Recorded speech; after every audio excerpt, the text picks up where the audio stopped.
It's Radio Free 501c, the podcast of Rogue Tulips Consulting. I'm your host, Cecilia Sapp, and we're so excited to be back for Season 6 and continue bringing you outstanding ideas and thought leaders and different ways of thinking. So don't forget to subscribe because you're not going to want to miss any of it. This week I'm joined by first-time guest Vicky Winkler.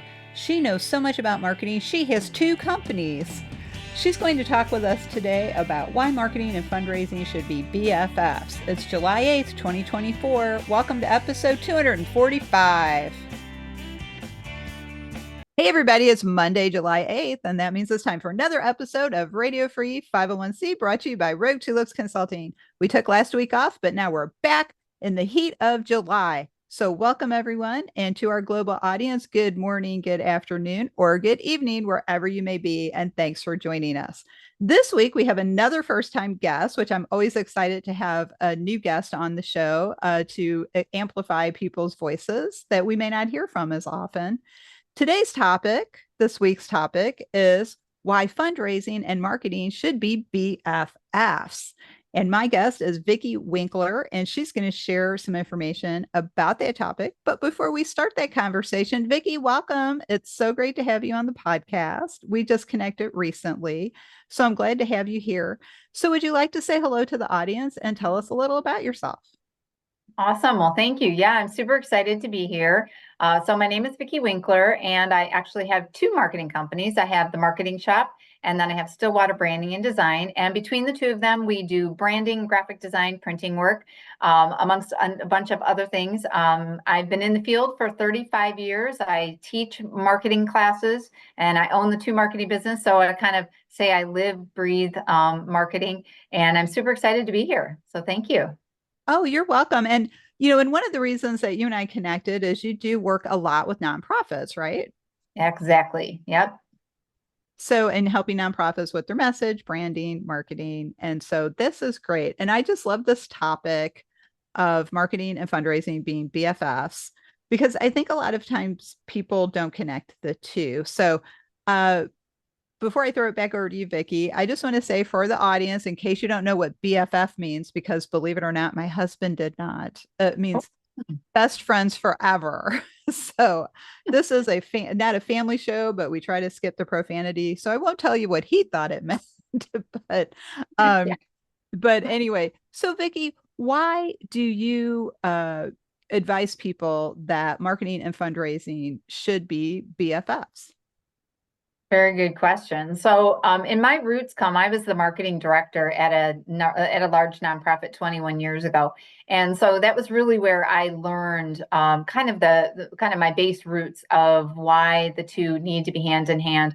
And I think that just the most important thing is you can have the most well-laid fundraising strategy and plan, and if you on the implementation end, if you have a great idea for an appeal campaign, but yet when you send out the letter and you just put labels on plain white number 10 envelopes, you're losing all of the effort that you've put into this great strategy. But when people get it in the mail or they get it in their email inbox and it's not polished, it isn't on brand, then you lose so much of the effort that you've put in. And when the 2 though are working hand in hand, then it just makes that so much more powerful, the whole messaging and everything that you're doing in order to increase the donations. Now that you've mentioned the envelope, that brings a question to mind. So do you think that there should be a lot of branding on the outside of the envelope before people even open it? Oh, I definitely think so. And I always say, think about when you go to your mailbox and you have maybe you have usually you have bills. If you're a entrepreneur, you maybe have some checks, which is always exciting for all of us. And maybe you have an IRS letter, which nobody likes to get an IRS letter. But most of them are very, very stale, very corporate looking. And so recently we sent a letter that had a nice logo on the outside. It was flowing, it was nice colors, and it had the message that said, "We think you're amazing." And it was intended for nonprofits and for the nonprofit audience. And so that outside of the envelope was soft, it was welcoming. And so who wouldn't open it? So I do believe that the outside of the envelope, one is you need to stand out from everything else that somebody might get in their inbox or in their mailbox.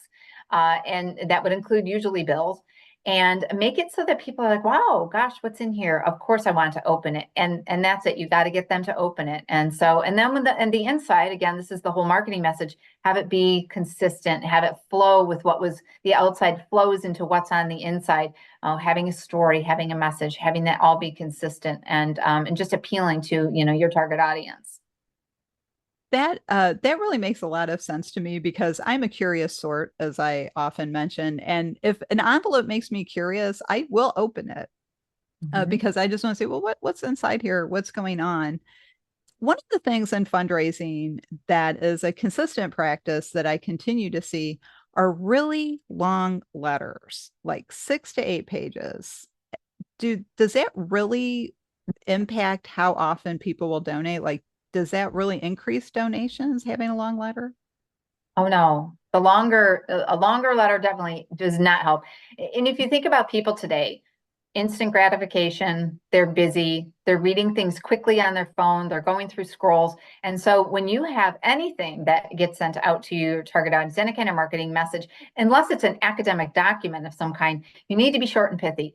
And so while you might have a lot of things to say, you can do things like using imagery, using infographics, putting things in categories, having things have nice headlines. So it can lead the reader into maybe just the material they want to read. If the story, make sure the picture, have a caption with the picture, have a nice headline, have a sub headline, have sections, have bullets. You need to make it easier for people to weed through quickly and get to the message, and then always call to action at the end.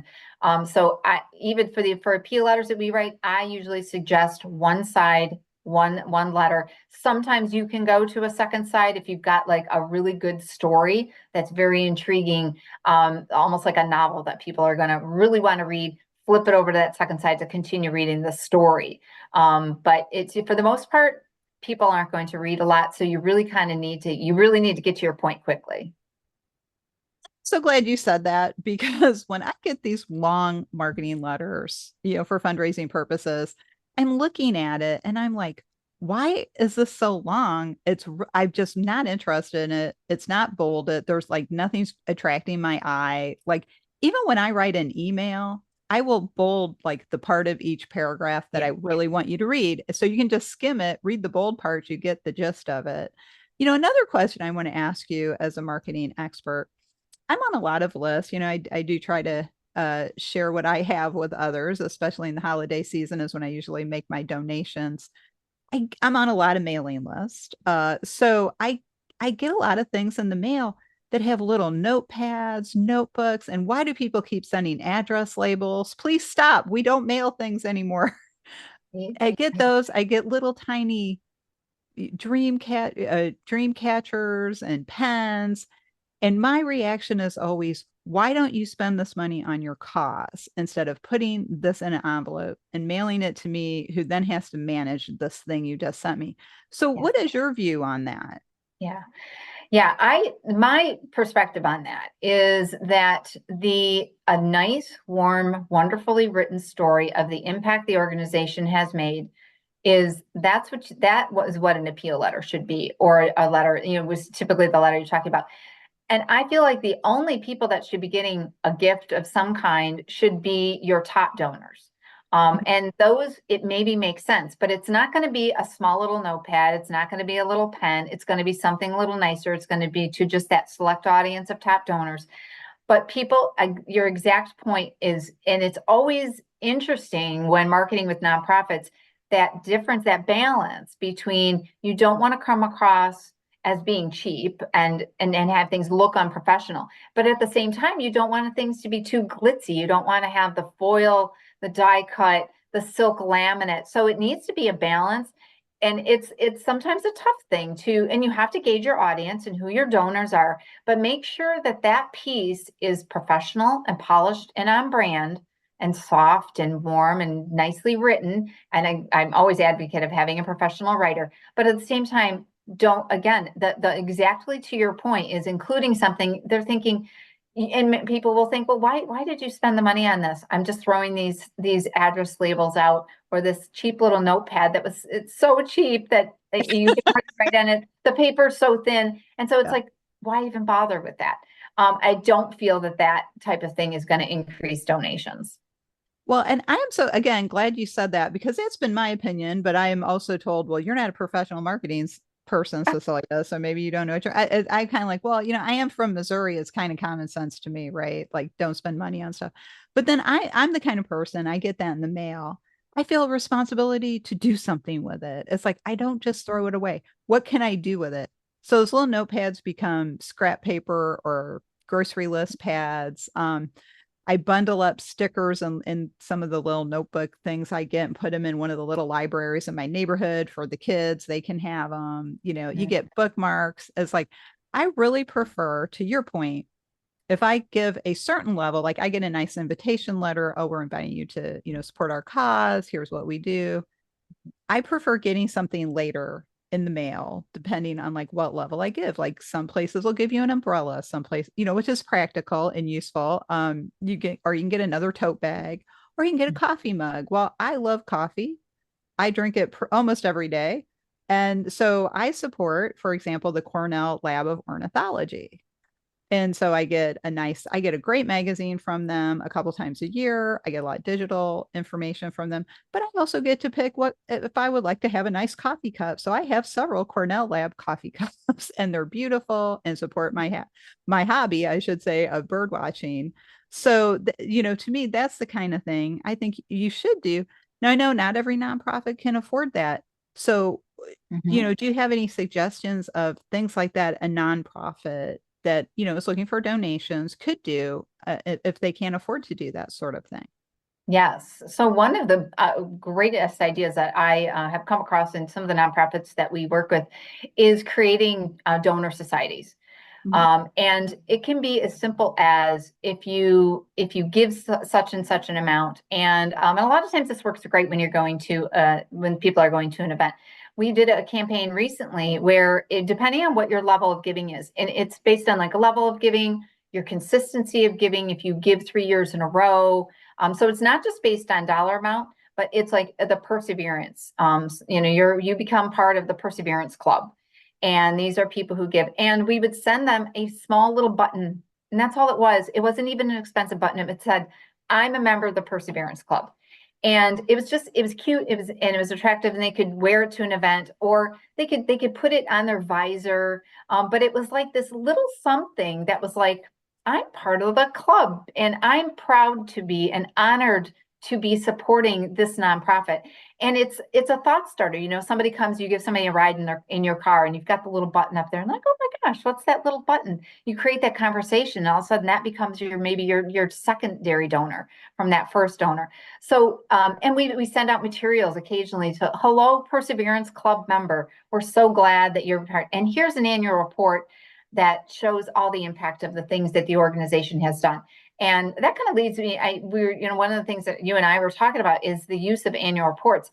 An annual report for an organization doesn't have to necessarily be a 24-page, 8.5 by 11 glossy with gold foil.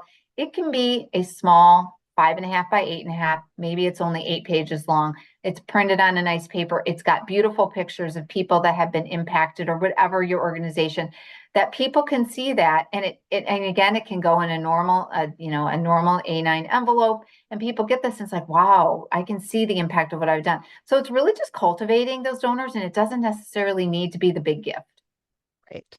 And I'm so glad you said that because I think in anything in life, right? We get stuck in ruts or habits, oh, that's just what we do. It's the way we always do it. And Mhm. and I think we copy each other instead of coming up with, well, what's actually going to work for us. And so I love hearing that kind of advice. So I know another way that we can reach people is with postcards. So if you want to do maybe a campaign where people see the message immediately, like they don't even have to open up, it's like right there in the mailbox. What's your view on using postcards for promoting mission? Yeah, I mean, I think postcards, and I do actually a lot of presentations on the great comeback of direct mail.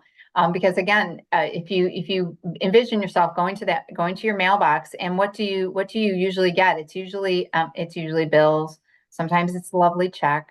And it's maybe some other advertising in an envelope, or it's a credit card offer, spend $5,000 in the first 3 months to get $200. We get a lot of those. But if you have a postcard and it's a 5x7, so it sticks a little bit above the number 10 envelope, and if that targeted message is resonates with you, it's gonna stand out, and there's so much you can do with a postcard. And again, yeah, people see it right away. I mean, we utilize them a lot for save the date.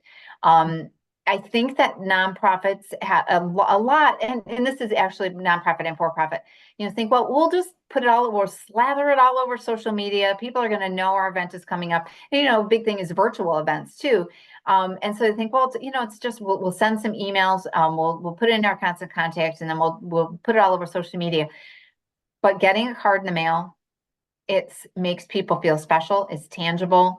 It's people are used to getting stuff on their phone, always looking, but then you've got mailbox, you've got this thing that, again, it doesn't have to be open. So I have a great story. One of my graphic designers, we were talking about a nonprofit client who has an event coming up, and she was like, well, this time we're not going to mail the card. Well, I convinced them to mail the save the date. And it was because my graphic designer said, and this is a young gal who's all over social media, and there was a festival that she loves to go to, and she had not seen it on social media for whatever reason. She just hadn't seen it, and she got the postcard in the mail. It was a small 4x6, and she was like, oh, well, there's the event. I didn't see it, and I'm going to go to the event. She would not have known the date. She would not have gone to the event if she had not gotten that postcard in the mail.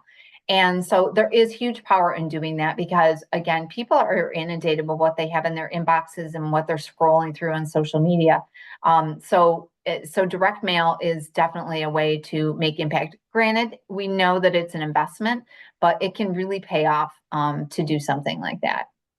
Well, and as much as I love technology and working virtually and all the opportunities digital tools give us, we're humans. I still like to touch things. I still keep a date book that I write in with a pen, even though I tell people I live and die by my Google Calendar, but I actually live and die by my written calendar because it doesn't need a battery and I can actually touch it.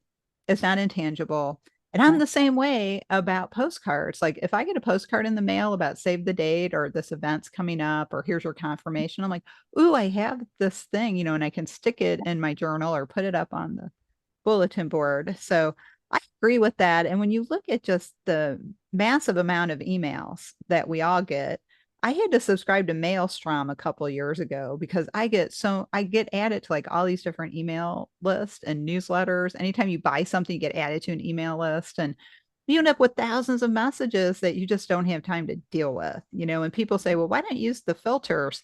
It's like, because then I still have to go in the filter folder. It's still, Right. you still got to deal with it, right? So I think it's great, and I think there's a great balance that we can integrate. And I'd love to hear your thoughts about this with an integrated marketing plan. So you have those postcards, you have those letters, maybe you have emails and social media. So what's your view on that, integrating all of these different things? Yeah, I think that you need a mixture of different things for sure. You need to have some digital, some actual print, some things in person if you can, or Zoom calls. And I say all of that works together. So I think that what you said and kind of alluded to is that you really need to have a mixture of different items. So it can't be all print, it can't be all electronic. The donor community, with a lot of people being older, you need to make sure that you're getting to them. And so, targeting, making sure you're keeping good lists of your donors, collecting those emails, but also making sure you've got a good, clean database, and of course, tracking and analyzing, what's working and what's not working.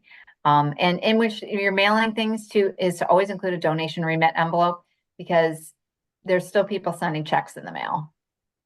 That's true. There's not as many, but yes, we are still getting checks. I still sometimes have people ask me for an actual check, and I have the bank mail it. I don't, I go on my Right. online and have the Yeah. bank do it. But that's really great. I'm so glad that you are pointing that out about integrating all the different tools because I think we overlook that. I think people go, oh, let's just do a mailing or let's just send an email. We need to make sure that we're hitting everybody and reminding people. I don't know what it used to be many, many years ago. You had to touch someone 7 times before they actually got your message. What's the estimate now? Oh, I've heard it more like 17 times. Yeah. Wow. Yeah. It's a lot. And I think it's because that first email, and if you think about my own habits, that first email goes, I delete. Second email, if I'm busy that day, I delete. Okay, well then the scroll is gone. And then you know how it is when you try to find that, how could it have disappeared? Well, so you have to be reminding people. And then they're on Facebook, and then they're maybe a little bit on LinkedIn. So I think it's because of the electronic media is it disappears much more quickly, is that you have to have more contacts. But once you get something in the mail, it doesn't take as many times when you actually get some physical product in the mail. So that's why I'm such an advocate of having mail be part of your I campaigns. know I said this just a few minutes ago, but we're always overlooking that impact of getting people's attention from different directions. And as you mentioned, there's some older people in our audience or some young people in the audience. Young people like direct mail, which everybody was shocked about. You shared that great example earlier. Older people, they still want something they can touch too. So I think finding that good balance and the point you made about the electronic media just kind of disappears. People just wipe it out. It's gone. It's like, oh, I look at it, delete. And how many of us just go through with the little checkbox and go delete, delete, delete? Like we don't even read it. Like we're like, oh, that doesn't look interesting. Get rid of it, because you don't have time to read it all. So, Yeah. well, but before we wrap up the episode, um, are there any mistakes that you see nonprofits do with their marketing that maybe one or two that you see a lot of nonprofits do consistently, maybe because they're not thinking it through, maybe they're not integrating the tools. Do you see anything that like you see consistently across your different nonprofit clients? I would say that one of them, I would say that it's doing quantity over quality Mhm. in sending something out. Well, we can only afford to spend this much on our appeal campaign. So, but let's send it to everybody, but it's not going to look very good. So we're going to just have volunteers stuff the envelopes and put labels on. When really what would be the better bang for your buck would be to send something really nice and nicely designed to your top donors. And so again, doing quantity over quality and really looking at how that money is being spent and thinking, okay, does it make sense for my internal staff? And I guess this is actually the second part, is having internal staff perform functions that really maybe need to be outsourced or would be better served to be outsourced, where internal staff are the ones that can be cultivating your donors, setting up calls or meetings with your donors, doing programming instead of doing their social media or the marketing or other things that they're not really all that qualified to do, but you've just kind of added that to their role. When if that could be outsourced and they can be focusing, or especially an executive director. In answering question about what I feel is some of the things that I see nonprofits kind of maybe not doing exactly as they should, is I would say one of the biggest one is an executive director spending their time doing tasks that are taking time that could be spent cultivating donors or working to get large sponsors, the things that only the executive director can do, and to really take a hard look at what are some other things that maybe could be outsourced. I think a lot of executive directors could really use the assistance of a VA to really look at those tasks and say, what really are the only ones that only the executive director can do? And I think that that's important. And can you share with us quickly an overview of why integrated marketing is important? In talking about integrated marketing, and I think that it's a balance between having some things be your electronic digital media, but also balancing that with having some things that actually go into the direct mail. I think that anytime you're doing all one or all of the other, that you're going to be missing people and missing some opportunities. So again, it's a balance, looking at your budget and figuring out how can we spend a little bit and maybe in each of the areas to make sure that we're covering our audience. Well, Vicky, this has been a great conversation, and I think you've really hit a lot of the high points of what people need to think about why fundraising and marketing should be best friends forever. What is the one thought you would like the audience to take away today? And then how can they get in touch with you if they'd like to learn more? I think that the one thing that always resonates with me is it's overwhelming to think about changing everything and changing a lot of things. So take one thing and do that, do it good, do it right, and just make that one small change because that gives you the confidence then, okay, now let's move on to the next one. So it doesn't need to be everything, but just think about one, maybe one project, one thing that could be changed and make that change. And then the next day, make the next one. Mhm. And the best way to get a hold of me is to go to www.tms.marketing. If you go to the contact us page, you can set up a free session with me and we can brainstorm any marketing ideas that you would like. Oh, that's a wonderful service. Thanks for sharing that with the audience. So, this has been a great conversation. It's always sad to wrap up one of these episodes, especially something so interesting as marketing with such an animated guest. So, thank you again for joining me, Vicky. Great. Thank you so much. Well, we have to go rogue for now, but we'll be back next time with another exciting episode. So if you haven't followed us or subscribed already, put that on your to-do list so you don't miss any of our future episodes. If you'd like to learn more about Rogue Tulips Consulting and how we can help your organization bloom outside the box, check out our website, roguetulips.com. Our fall session for credentialing exam preparation is going to be kicking off in September. If you'd like to be notified, check out our notified forum. In the meantime, you can read about all the courses we're offering this fall. So thanks again, everyone, for joining us. And on behalf of Vicky and myself, we'll see you next time.